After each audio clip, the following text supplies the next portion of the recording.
Nathan Gorman and Josh Kelly have signed with Wasserman Boxing. Nathan Gorman, of course, was with Frank Warren, I think since the very start of his career. But his contract came to an end. He said there was no animosity between him and Warren. He's gone in a different direction and joined Wasserman, so he'll be fighting on Sky Sports now. As has Josh Kelly, who suffered his first loss to David Avanesian, and he was with Matchroom for the longest time. He says that he was offered a 5-fight deal by Matchroom and a 5-fight deal by Wasserman, and the Wasserman deal was better, so he's decided to go with them. And that's all good. You got to go where the grass is greener as a boxer. Now, Nathan Gorman, first of all, it makes sense. You know what? It makes sense for Josh Kelly as well, for them to be going over to Sky.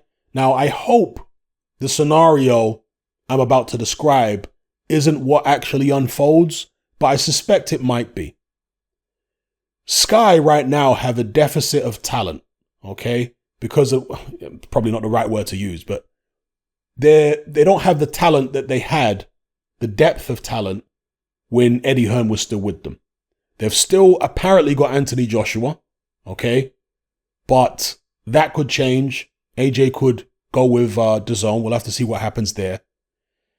And therefore, they need stars. They need people that are going to sell tickets.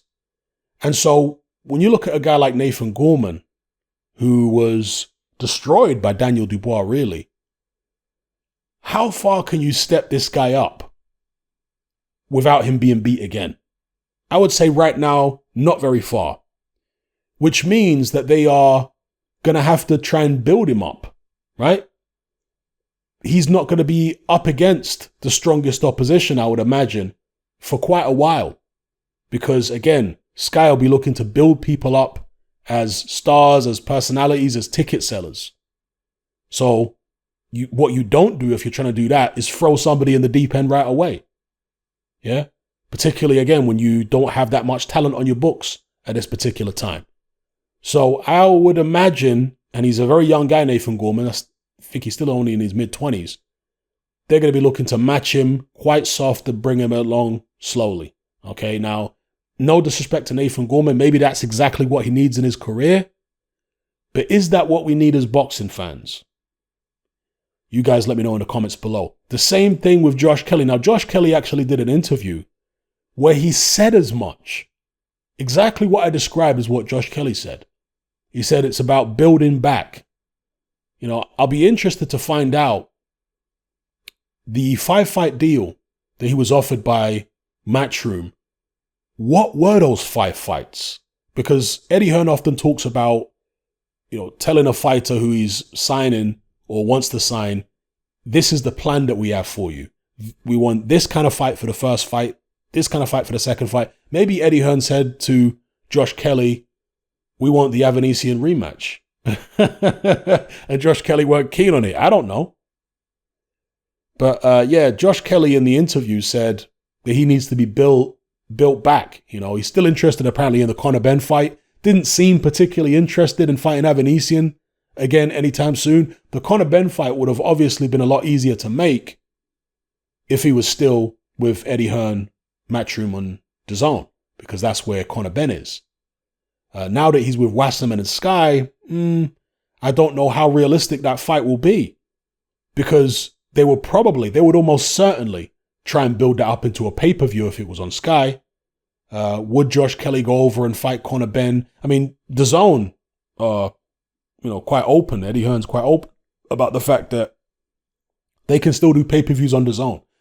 That's not what any of us want to hear. We were hoping that there'd be no more pay-per-views, but apparently there will be. So that's probably a pay-per-view fight, and therefore there's going to be conflict between Sky and DAZN. What network's going to put it on? How much are they going to charge? All this kind of stuff. Yeah, so Josh Kelly versus Conor Benn, I don't know how realistic that is now. Therefore, who is there for Josh Kelly to fight right now? He's talked about stepping up to 154. In the interview I saw, he was saying that the interviewer was basically trying to put words in his mouth and tell him that he found it difficult to make 147, and did that contribute to the Avanesian loss? And he was quite clear about it not being that difficult for him to make 147 and not contributing to the loss.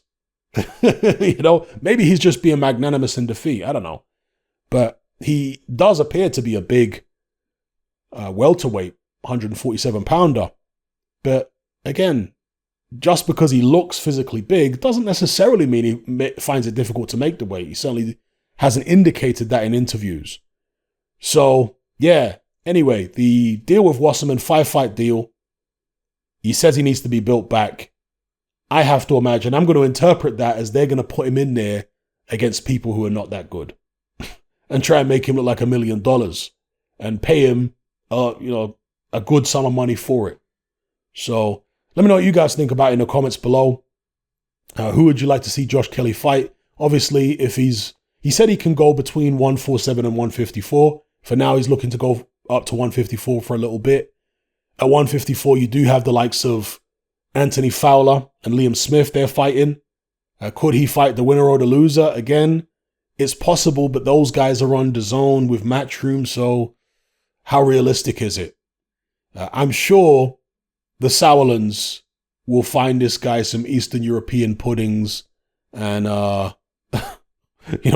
various other miscellaneous fighters for him to build himself back up against. No disrespect to the guy. Just came back from a very tough loss. So, it's easier said than done in terms of recouping or recovering, should I say, from situations like that. So anyway, let me know what you guys think about the acquisition by Wasserman of Nathan Gorman and Josh Kelly. We've taken one from Frank Warren and one from Eddie Hearn. Which of these two guys do you think has the highest ceiling? I'm going to say most people probably think it's Josh Kelly, despite what happened in the Avanesian fight. Some people may say it's Nathan Gorman. Let me know what you guys think.